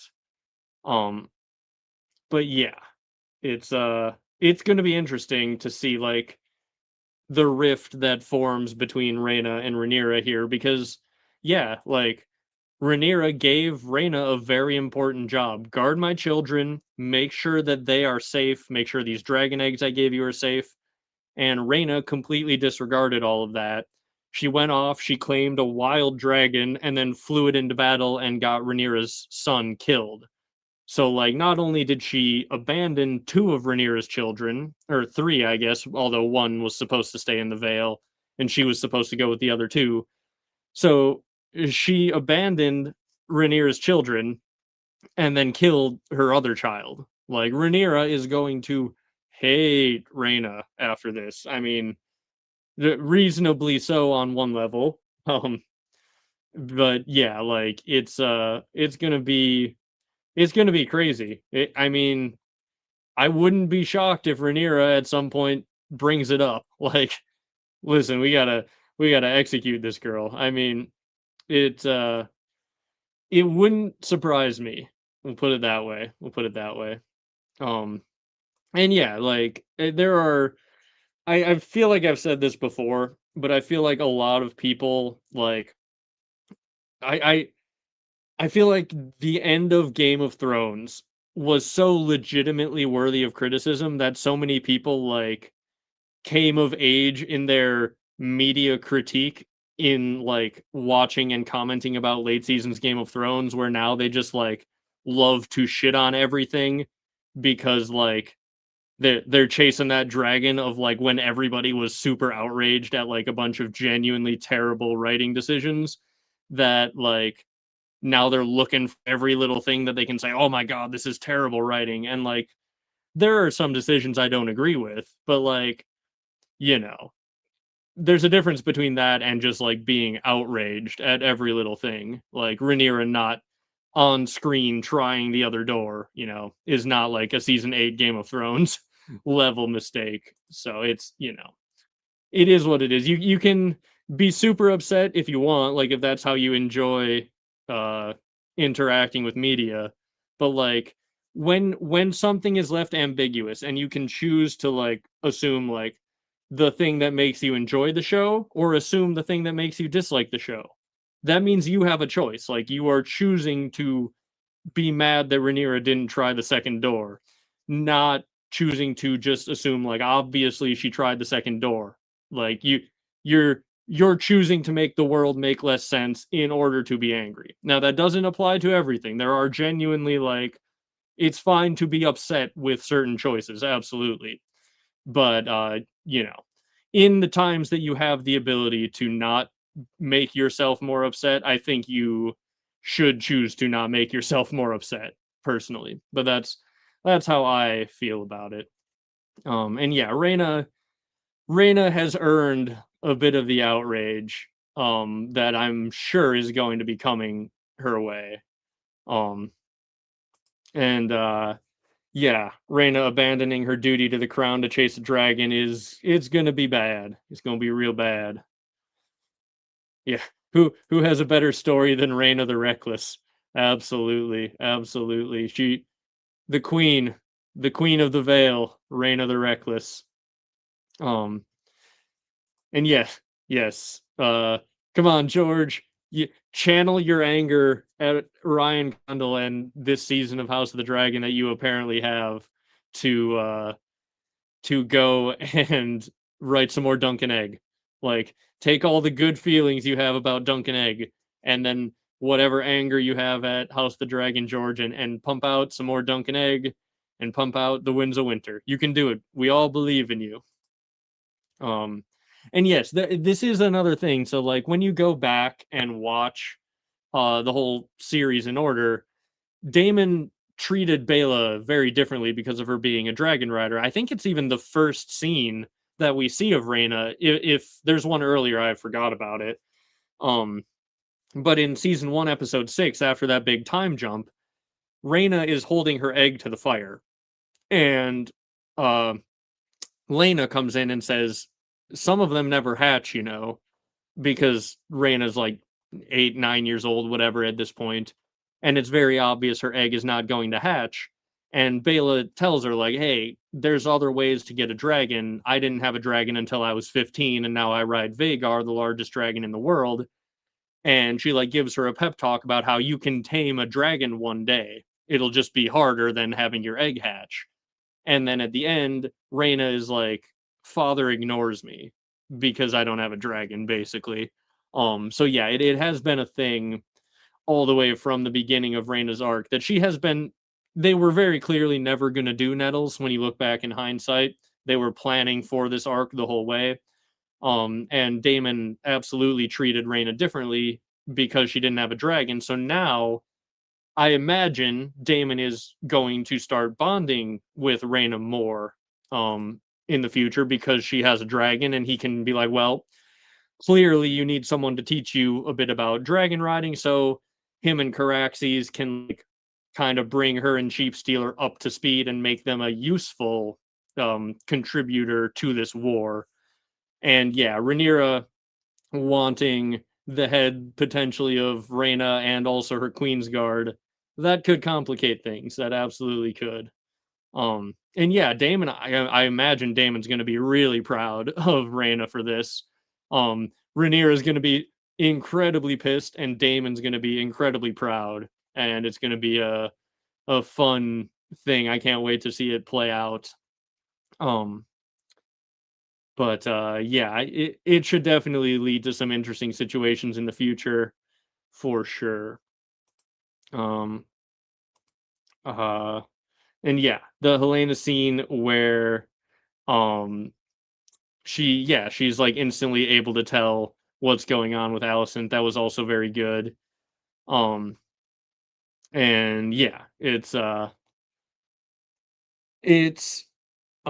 yeah, it is definitely the case that Helena telling Alicent this is what allowed Alicent to be like, oh, good point. Aemond is scared right now. Like, Alicent doesn't know her children that well, but Helena is psychic, so Helena knows. And I mentioned it when it came up. I do find it very funny that Helena is like, yeah, Aemond is scared. And it's like, well, last episode, last time we saw you, you told him he was going to die and scared the hell out of him by telling him, like, hey, I have psychic powers. I saw you burn our brother, and also you're going to die. And he's just like, what? Yeah, okay.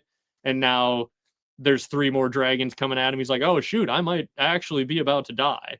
So, like, Helena scares the shit out of him, and then she's like, he's scared, you know? So that is kind of funny. Um, and yeah, R.I.P. to Lawrence Marbrand. Is that I think Sir Lawrence Marbrand, if I'm remembering correctly. Uh, yeah, he's in for a rough moment, and Jace knew that, right? Like when Jace was talking to him, Jace said, "Your life for hers." Like, I know this might cost you your life to bar this door, but it is what you swore to do to make sure she doesn't die. And yeah, it's not gonna be good. It's not gonna be good. Yeah, he probably is not gonna survive this. Um, I would imagine. I'd imagine. I mean, will we see Cyrax roast him next episode? I have no idea uh, what his fate is in the source material. I don't know. Um, but I wouldn't be surprised if we see him absolutely get roasted by Cyrax. Um, but yeah, so oh man, any more major thoughts that you guys have here? I'll probably wrap it up. I'll start to wrap it up here pretty soon, because as you can see, we have made it to the end of the episode. But any more pressing questions that you guys have about the episode or anything, I'm absolutely down to talk for another 10 minutes or so. Um, but we'll look at Masaria's reaction image here. For a little bit. And oh yeah, that's interesting. Helena bringing up the God's Eye could be why Aemond is scared to go to Harrenhal. That could be. That could be. Um yeah, the Winter Wolves were outnumbered, but also when an army breaks and flees, you can basically just cut them down. That is like a thing. If I recall correctly, my medieval battle knowledge basically like oftentimes the formation would hold and you wouldn't lose that many men, but as soon as the formation breaks, like you all just get cut down as you run. And so if they were running away and they just run directly into 2000 winter wolves as they're fleeing and scared and broken from battle, then they're not in formation. The winter wolves just cut them all down. I think that does track actually pretty well. Um yeah, Daemon didn't have a helmet on, and he also wasn't riding his dragon. He was just fist fighting random dudes for the love of the game, man. I mean, he's got his hobbies too. You know, it's not all dragon riding and burning people from the sky. Sometimes you want to get in a fist fight and stab a Lannister to death, and that's what he does several times in this scene. But yeah, thank you all for being here. By the way, I've said it a couple times, but thank you very much for joining. Like the stream, we are going to be doing these every week. My goal is to do a Monday or Tuesday, like a day after the episodes air, so that I can, get my little slideshow together, rewatch the episode in case I missed anything important. So yeah, every Monday or Tuesday we will be doing this, so you guys are free to join up every week. Um, and hopefully you will. Hopefully you tell some friends. If any of you are new here, hopefully you check out some of the other content on the channel as well. Yeah, killing lions is a good hobby when you're talking about Lannisters.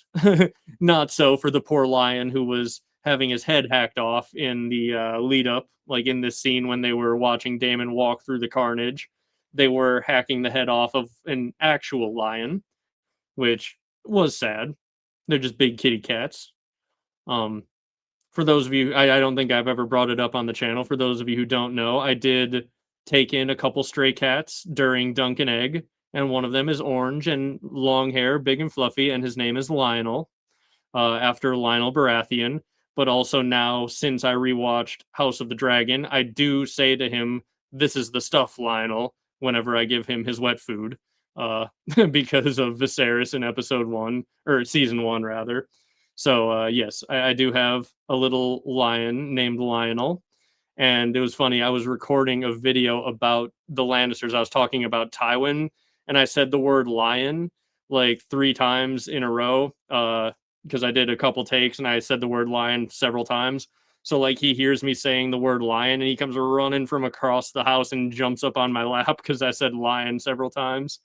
So that was funny. If you do occasionally hear background noise in my videos that sounds like claws skidding across a hard floor, it is because the new kittens, are chasing each other around, which they sometimes like to do while I'm recording for some reason, and I'm not going to stop them. So I do try to do a retake if the background noise is too terrible, but occasionally there is a little bit of claw sliding around. They're very fluffy, so they have very fluffy paw pads. So like they don't get traction, so they'll run across the hard floor and then they try to stop and they just slide like 3-4 feet and their claws scrape along the floor, and it is hilarious, but it does pick up occasionally on the mic. Um, but yeah. Yeah, I was gonna bring this up. Thank you for reminding me. Yes, if both the Lannister bros die in this episode, that would definitely be some sort of record, right? Um, I assume Jefferson Hall is this guy because I don't think anyone else is playing two characters. Apologies to Jefferson Hall for not knowing your name off the top of my head, but I assume you are talking about the Lannister bros. And yeah, this is the same guy playing both of them. If he dies twice in the same episode of a Thrones show, that's got to be a record. I mean, Tommen's actor died twice, but several seasons apart because he played the kids that were killed by the Karstarks in Robb's army. And then, oh, was he? Did he play someone in the original show as well? You have to let me know. I do recall someone mentioning that actually. Now that you say it, um, who else was he? Is he uh in the original show? Um, but yeah. So Tommen. Oh, he was Sir Hugh. Okay, okay. Yeah, that is okay. Nice, nice. Yeah, he's an OG then. That is an impressive as hell resume for Game of Thrones characters. You're one of the like key mystery starting characters all the way in season 1, then you get to play 2 Lannisters in House of the Dragon. That's pretty good. Um but yes, yes.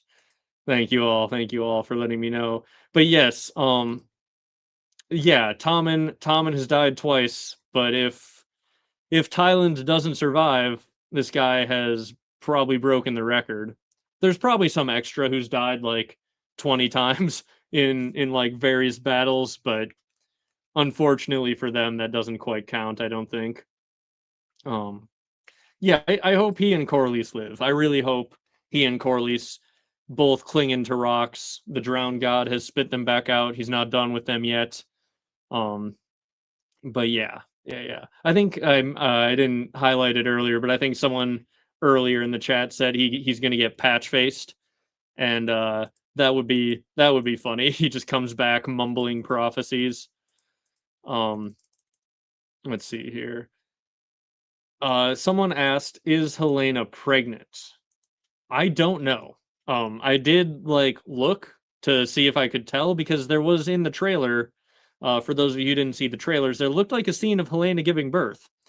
And there's two options for that. It's either a crazy Harrenhal vision that maybe Aemond is going to have, because he's on his way to Harrenhal now. I assume he will have some crazy visions there. Maybe he's gonna see like a world where he and Helena were married and she's having his child or something like that.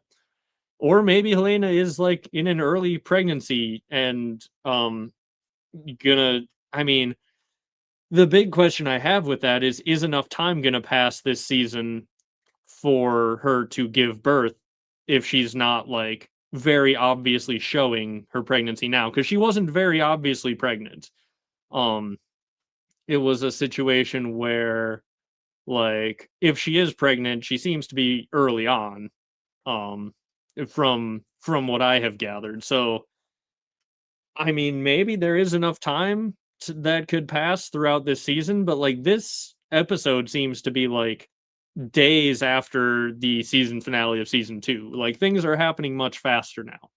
Granted, you do also need to allow armies to move around and get places, so time can definitely pass quickly enough um where she could have been pregnant before Aegon got burned, and then um maybe she will have another child with him.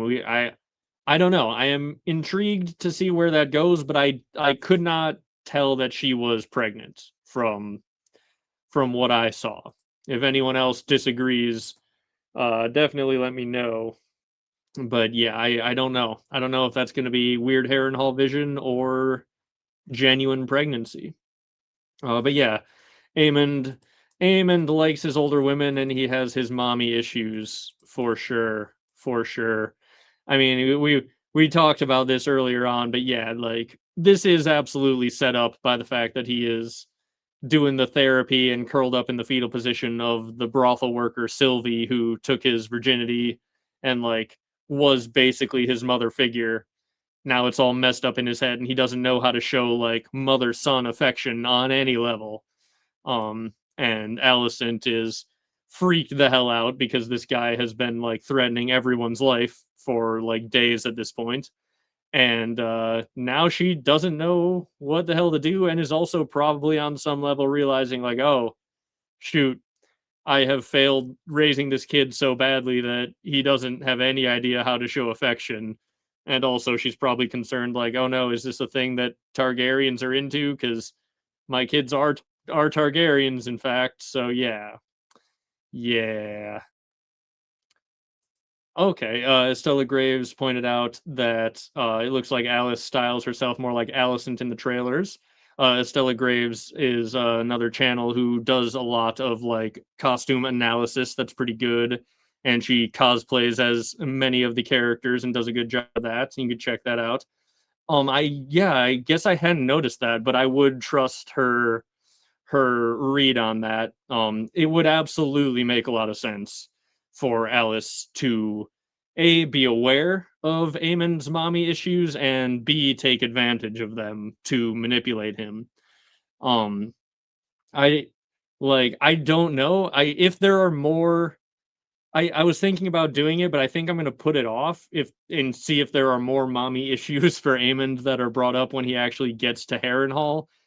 Because I was gonna do a video about the mommy issues of him and Daemon, but I feel like it would be premature, and I might have to. It might become outdated when when he goes to Harrenhal if there is some shenanigans of this sort. Because, like I mentioned in my review of season 2, like my rewatch review, the entire point of Daemon's dream, where he was sleeping with his mom, is to gross him out. A bunch of people were like, I think, either completely misinterpreting that or like just doing the bad faith complaining thing, but like all of Daemon's Harrenhal visions and things were poking at the bad sides of Daemon, his character flaws, his like major issues.